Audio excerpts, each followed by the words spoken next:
And hello and welcome to Forum 360, our program with a global outlook and a local view, talking about topics that everyone in the public realizes is important to our area of Northeast Ohio. Today we have author and broadcast journalist Paul Orlowski. I appreciate it. Good Thank to have you with us, who has a new book out. Well, it's been out for some time, but it is still in the available. It's Paul Orlowski's book, Punched, Kicked, Spat On, and Sometimes Thanked. Some memoirs of Paul Orlowski, a Cleveland television reporter. And you've been over 50 years now, Paul, in the business. Started in 1969, Labor Day 1969. And you started in upstate New York. Upstate New York, where I was born, Elmira, New York. I was 16 years old, got a job on a radio station. All right, now what were some of the, when we're about the same age, well, network-wise, when you were growing up, did you have any favorite reporters or anchor people that you saw, especially at the network level? Well, everybody talks about Cronkite in those days, but the Elmira station was NBC. Right. And so that was more of a Huntley-Brinkley thing. And then later, as I started thinking about broadcasting, Tom Brokaw, I used to watch Tom Brokaw. You know, that's where I learned how to loop my microphones, watching Tom Brokaw do it. On being coming from Cleveland, we had a couple that went nationally. Jack Perkins was one. Oh, sure. And he tons of them. Went from NBC, Bud Dancy, and the Hambricks, and Carl Stern was another one. Carl Stern. So many of these great broadcasters inspired you. But you started in upstate New York in Elmira, and then you moved to Binghamton, which is a little bit bigger market. Yes. Yeah, that's TV. The bigger the city, the better the job, and the bigger the paycheck. Elmira, it was in the Cleveland Browns viewing area. Really? So my goal was Cleveland, Ohio. Excellent. I wanted to get to Ohio because Binghamton South was the Giants over here, and the Bills were AFC at that time. AFC at the time. And AFL, I guess. So anyway, we followed the Browns, and they were pretty easy to follow in 64, 5, 6. They've gone through some changes. Yes, they have. Just like we all have. And speaking of changes, you started moving to Ohio, got into the Youngstown market. 1979. And you started delivering some of the news stories from Youngstown. What were some of the most memorable stories from that era? Well, of course, watching WVIZ, and that's where my son. I'm sorry, WNEO. I misspoke, 45 and 49. WVIZ preceded us, but in the 45 and 49 in the mid 70s, 45, 49. That's where my son learned to read. Exactly. Off those these two PBS channels. Western Reserve. But that was a phenomenal time to be in Youngstown, because there was a lot going on. The DeBartolos were into ownership of the 49ers at that time. Or maybe it might even been before. But I remember one time DeBartolo, Carmen Policy was down there, Eddie Flask, the guys that became big players in Cleveland. But at one point in time, Danny Thomas was going to have his telethon for St. Jude Children's Research Hospital down there. And they wanted me to go cover the story because I was going to be the MC of the telethon. So they said, well, you're going out to I think it was a Holiday Inn or something, and DeBartolo's having the Dallas Cowboys there, and Danny Thomas will be there, and this, then. I was fairly new in town. I said, he's going to have the whole, they just won the Super Bowl. Right. They're going to have the Dallas Cowboys? I don't think so. I said, all right, fine. So I go out there. There's the whole good Dallas Cowboy. Too Tall Jones, Starbuck, and Danny Thomas came over and shake my hand. So I thought, way back then, I was fairly new in Youngstown. I said, these DeBartolo people and Flask and Policy, I think they got a little grease. They do, and they definitely had the influence. and then trafficking, of course. And then speaking of the Browns, Youngstown, you had a young admirer who watched you in Youngstown television. When I see Bernie places, people will say, "Hey, do you know Bernie?" And Bernie says, "Oh, I used to watch him when I was in high school in Youngstown." Bernie Kosar. Yeah, he was wonderful. He's my most famous book buyer. Very he very did buy good. the book. Very excellent. It was for a charity event. All right, then you moved to the Cleveland market and you worked at, ultimately 3 television stations. Started at 5. Started with Channel 5, and talk about your title, Punched, Kicked, Spat, and Sometimes Thanked. What are some of the examples of punched? Probably Prince's Paul. bodyguard. That was at Channel 5. I was just kind of getting my toe in the door. So Prince, Prince, the entertainer, known as Prince, formerly known yeah, as Prince, or whatever you call. I had a tip from a limo driver that he was going to be coming into town. There were going to be 2 limos. One was a decoy, and he was going to come in at Burke Lakefront Airport at a certain time. So I had one cameraman go over to the Agora because he was coming in to see Sheila E., his girlfriend. And so I went to Burke and we waited, and here came the Learjet just as exactly the time that he said the Learjet would land. And this big guy gets off the plane, and he says, "Sorry guys, no pictures." And you may be looking at him on the screen right now. He's a big boy, probably 325 and 6'9". He was a big boy. "Sorry guys, no pictures." So I said, "Well, look, we're here to take pictures." And in those days, you could walk on the tarmac. Yeah. So I said, "We got every right to be here." And he says, "You don't seem to understand. Prince don't want any effing pictures." I said, "Look, I don't want to." Picks me up. Yeah. And threw me like a softball. You got your little punch in. Yeah, there. that was thrown. I should have put the cameraman got the punch because he pushed the camera back into his lens. Tommy Livingston, he had a black eye. Goodness. So I've got bloody palms of my hands and my knees, pants torn. And so Tommy got the shot of Prince coming off the plane. Right. Good for him. And so off they go, 2 limos.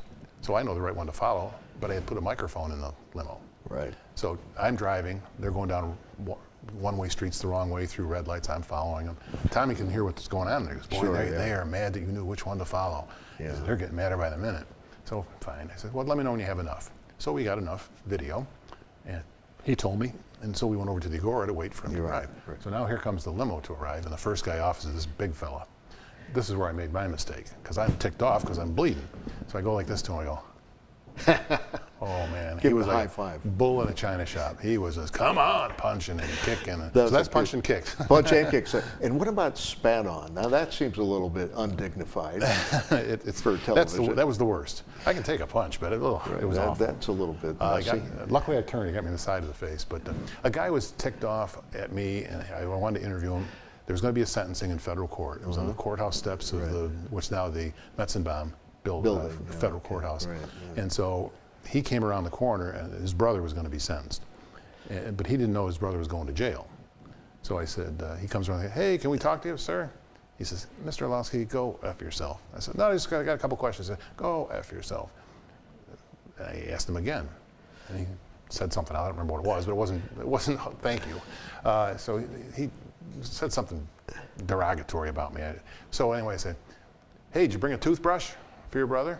Because I knew the brother was going. You going into the Turned around and prison? says, "No, I didn't."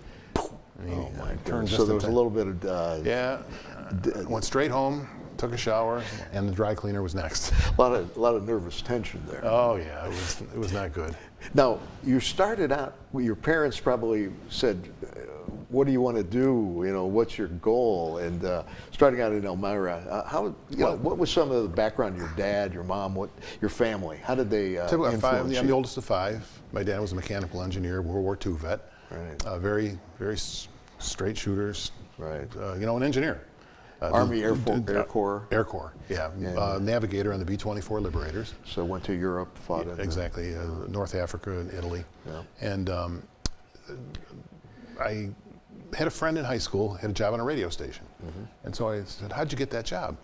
And he said, "Well, you got to get a license because you had to run the transmitter." So I went up to FCC. FCC license. Right.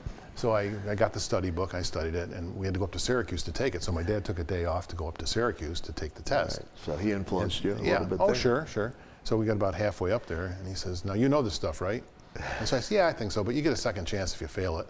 Wrong thing to say to a mechanical engineer. He goes, "You don't think we're coming up here twice, do you?" Yeah, with I perfection. said, "No." I got the book, I studied. True. And I passed. Excellent. So that right before my senior year in high school, I saw that disc jockey, Jesse Benson was his name. And Jesse, I said, "Hey, how's it going at the radio station?" He said, "I'm going to quit." I said, "Well, why are you going to quit?" He said, "I got drafted. I'm going to Vietnam." Oh. I said, "Oh, gee, well, this is kind of brass of me," but I said, "Do you care if I apply for your job?" He said, "What do I care?" Opportunistic He said, there. I'm going to Vietnam." Yeah. So I went up to the station, the owner ripped off some wire copy, and I read it for him, even though I was going to be a DJ. And he said, asked, "Is Joe your father?" And I said, "Yeah." He goes, "Oh, we were friends in high school. You start Saturday. $1.60 an hour." Wow. And I loved it. I loved it. That is And amazing. that was, I thought like maybe some medical stuff. Probably not a doctor, but Yeah. no. So I started the radio station. my senior year in high school, and I was a kid that wouldn't stand up in class and give a report. I'd find a way to get out of it because I was so shy. This was bringing you out of your shell, basically. But you know what? You're in one room just talking to yourself and spinning records. That's true. That's true. And so that broke the ice on it. And then I went to school for the first year, and after about, because your parents expected, my dad had gone to college, and so about my second year, I'm a DJ on a bigger station now, and the news director came over to me and says, "Why are you going to college?" I said, "Well, it's what my parents expected, and I want to do it. I'm enjoying it." Mm-hmm. He said, "Well, you want to be a DJ?" And I said, "Yeah." He said, "Well, why are you going to college then? Why don't you quit? Because you're not very good, and do it and get better at it." It's kind of discouraging. Yeah, it's like. But then you transitioned into television. Well, what he said was, city council meets on Monday night. Why don't you try news? You seem like you got a head on your shoulders. Okay. So I went to city council, and I loved it. Very good. Now, I saw him at my mother's wake not long ago, this year. I said to him, Tom, I think the only reason you asked me to cover city council is that you were hard up for somebody to do city council that night. And he goes, "Yeah, you're 100% right, but you were a lousy disc jockey." And it just grew after. They had a TV station. Yeah. And so then by my junior year in college, I was doing TV stuff for him, and just grew from there. And in your book, you talk about going to Binghamton, which is a larger city. Yeah, larger city. Upstate New York. And then you made your transition to Ohio. And like you said, you had that connection because the Cleveland Browns were always big in the job market. Opened up in Youngstown, and I thought, boy, that's close to Cleveland. It is, yeah. Now, we actually have many viewers in Western Pennsylvania and the Youngstown area, so they probably recall you. What were some of the stories when you first moved to Cleveland in a bigger market? What was probably the first major story that you covered? You remember that? Probably the closing of the Cleveland Press. Cleveland Press, the old newspaper, Scripps Howard. Scripps Howard newspaper, 1982. Yeah, and great paper. We had a tip that it was going to close, and we could not nail it down. And so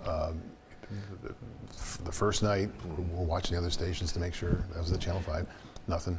The next night, we're watching, and one of the camera guys had called back and say, "Hey, Channel 3's got a live truck over at the Press." Right. We go, "Oh boy, maybe we're beat." So we're there, we're watching it. Nope, they didn't have it either. So right then, about 10 after 6, that's when Dorothy used to come through. Dorothy Fulltime. Dorothy Fulltime to do her commentary.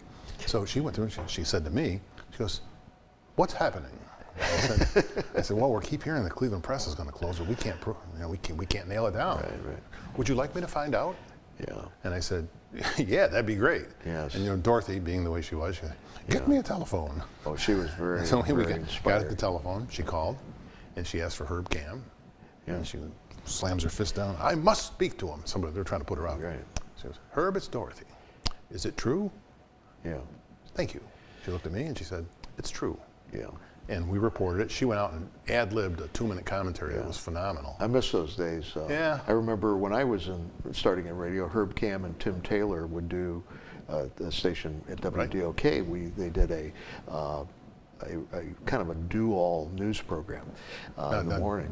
The flip side of that is don't make Dorothy mad at you. True. I cut her commentary one day, and I went to work, and Lou Maglio sat next to me. Yeah.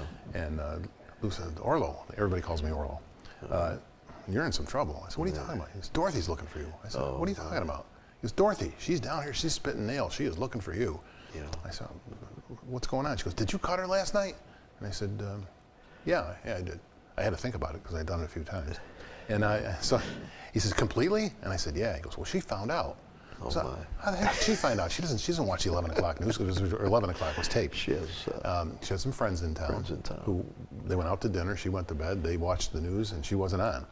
So maybe I said, "Well, keep your eyes open."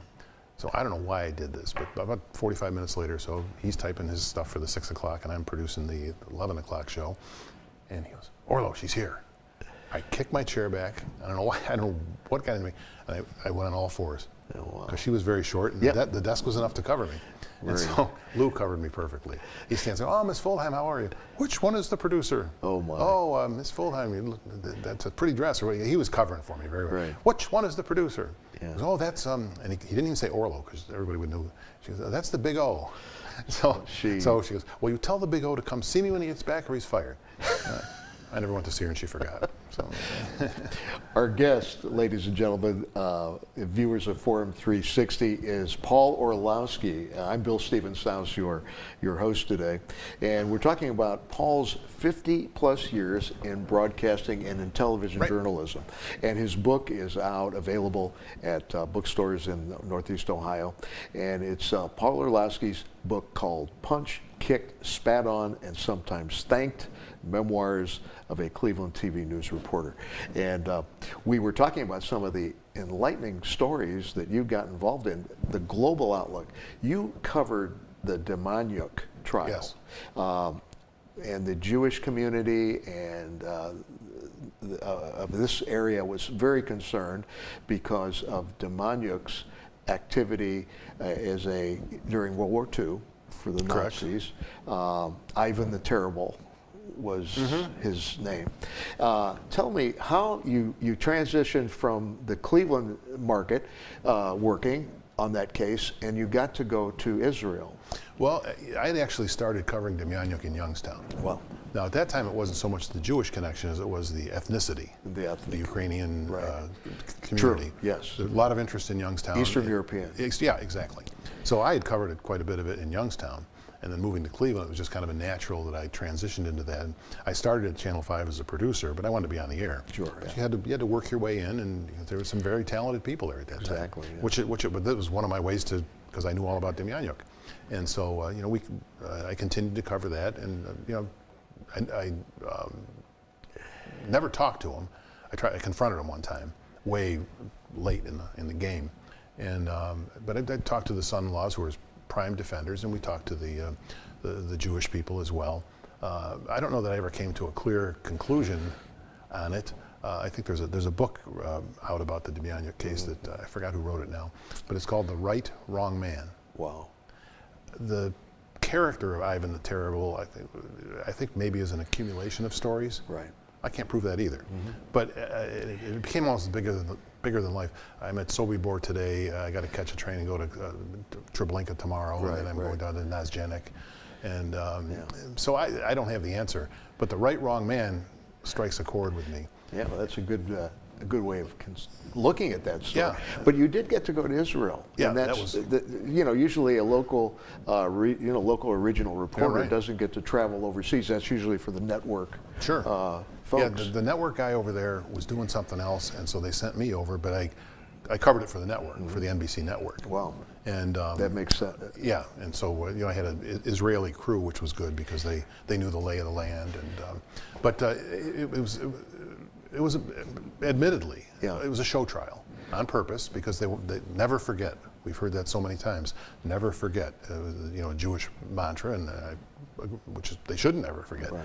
But it was in an arena, a theater, with classrooms, with feeds to it, and it was studied by that whole generation of children who are now adults. Adults. At least adults, probably 45 or 50. Yeah, it made the networks, and it's still people still go back, and every time we hear about foreign nationals coming over unvetted, and that was a case where that could have been the problem. They didn't really know, the FBI didn't know who he really was. The reason he was deported, there were so many hearings. When we started covering in Youngstown, there was the denaturalization, and there had to be the deportation, and there were so many steps. But he was deported for lying on his citizenship. Right.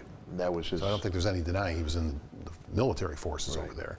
So that was a lie, and off he went. So that caught. I always felt bad for the family because if he was Ivan the Terrible, they didn't know it and never believed it. Right, and they were in suburban Cleveland, Seven Hills. And he worked Seven Hills, and he was an auto worker at the time. Yeah.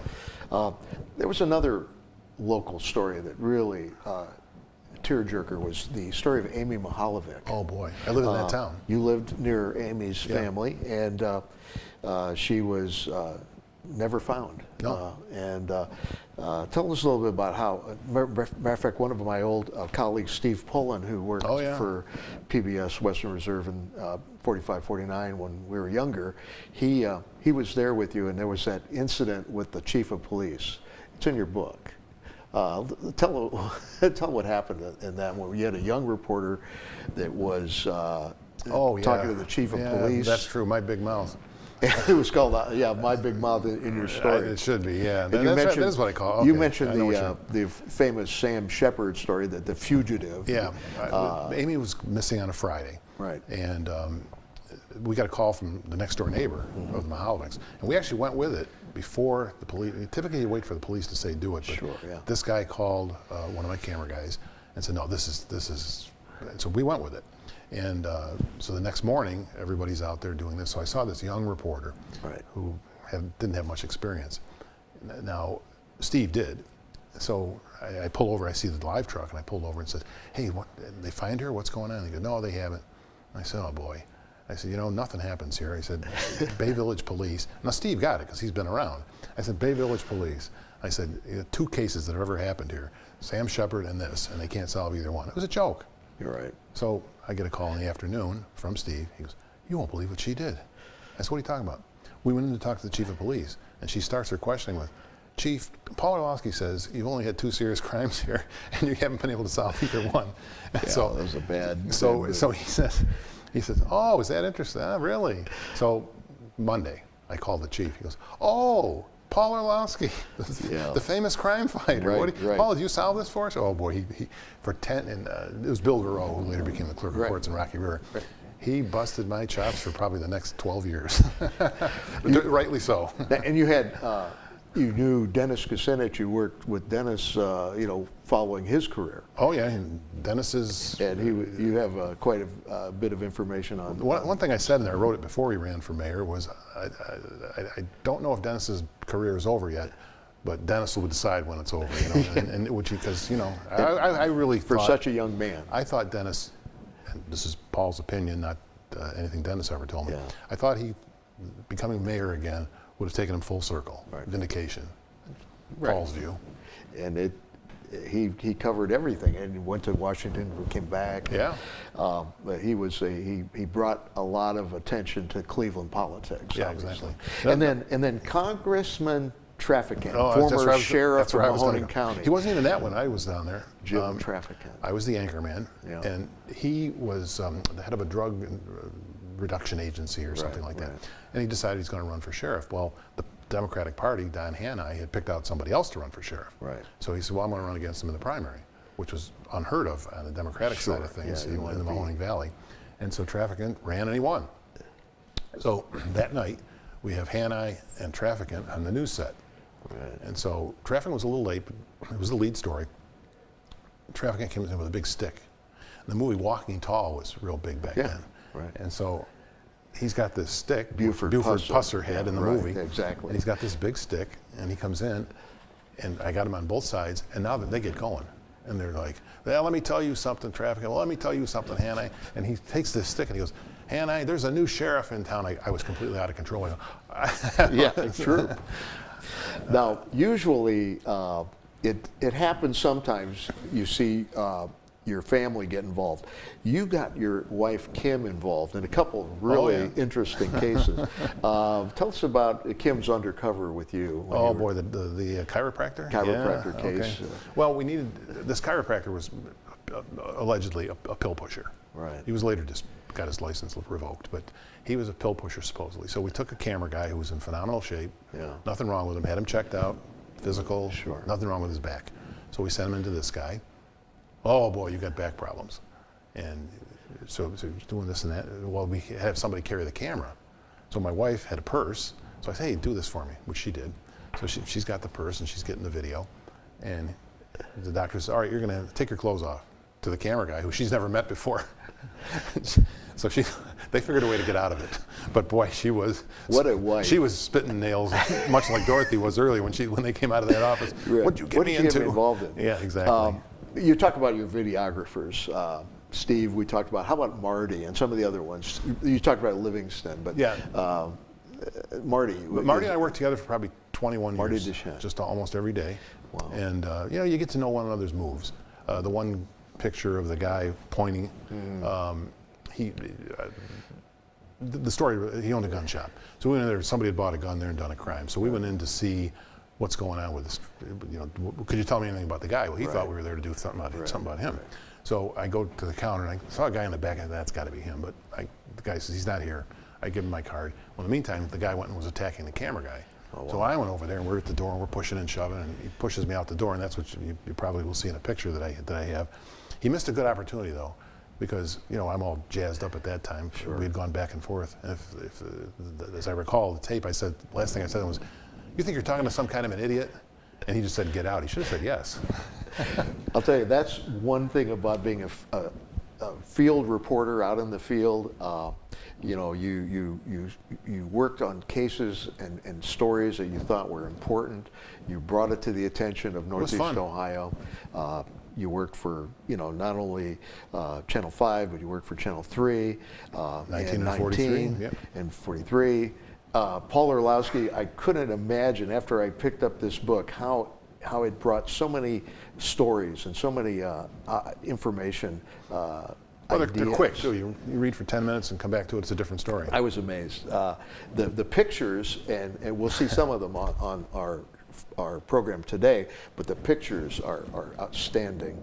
And we thank you for being a part of Forum 360. We hope that your book will be read by many. Yeah. And thank you for being a part of it. Thanks for having us. Forum 360, thank you, folks. Thanks, Paul Orlowski.